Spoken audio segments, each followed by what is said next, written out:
వర్ధిల్లాలి జగన్మోహన్ రెడ్డి గారి నాయకత్వం.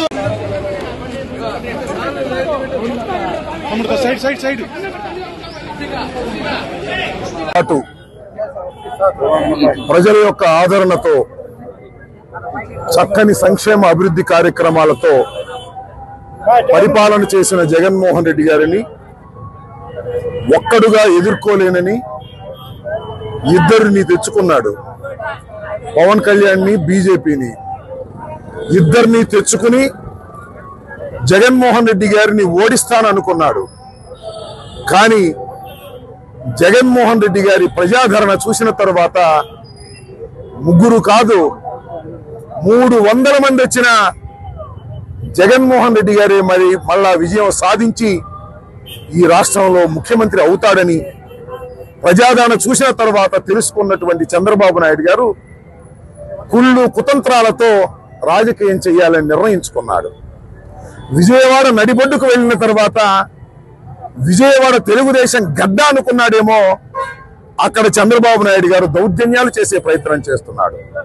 నాకు అర్థమవుతున్నది ఏమిటంటే, ప్రజాస్వామ్య పద్ధతుల్లో జగన్మోహన్ రెడ్డి గారిని నేను ఎదుర్కోలేను, నాతో వచ్చిన వాళ్ళు కూడా ఎదుర్కోలేరని తెలుసుకున్న తర్వాత మా ముఖ్యమంత్రిని, మా ప్రజానాయకుడిని, ప్రజల గుండెల్లో ఉన్న జగన్మోహన్ రెడ్డి గారిని హతమార్చాలని ప్రయత్నం చేస్తున్నాడు నారా చంద్రబాబు నాయుడు గారు.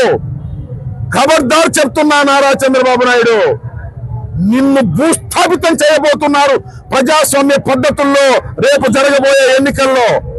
ఇదే చివరి ఎన్నిక చంద్రబాబు నాయుడికి, పవన్ కళ్యాణ్కి, లోకేష్ కి అని కూడా నేను ఈ సందర్భంగా చెప్తున్నా. ఇలాంటి దుర్మార్గమైనటువంటి ఆలోచనలు చేసేటటువంటి మనస్తత్వం నీది అని ప్రజలందరికీ తెలుసు.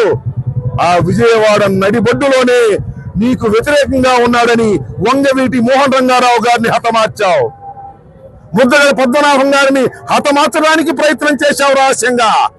ఇన్ని దుర్మార్గాలు చేసిన చంద్రబాబు నాయుడు పాపం పండింది ఈ ఎన్నికల్లో చంద్రబాబు నాయుడు గారు రాజకీయంగా భూస్థాపితం కాబోతున్నాడని ఈ సందర్భంగా నేను మనవి చేస్తూ, ఎన్ని శక్తులు ఎదురైనా జగన్మోహన్ రెడ్డి గారిని ఏమీ చేయలేవు.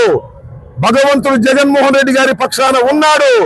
జగన్మోహన్ రెడ్డి గారి మీద రాయి కాబట్టి ఆ చిన్న దెబ్బతో సరిపోయింది, కానీ మరొకటైతే ఏం కావాలని ప్రజలు ఆలోచించండి నేను మనవి చేస్తున్నా. చంద్రబాబు నాయుడిని ఏ విధంగా శిక్షించాలో మీరు రాళ్లు వేశారు.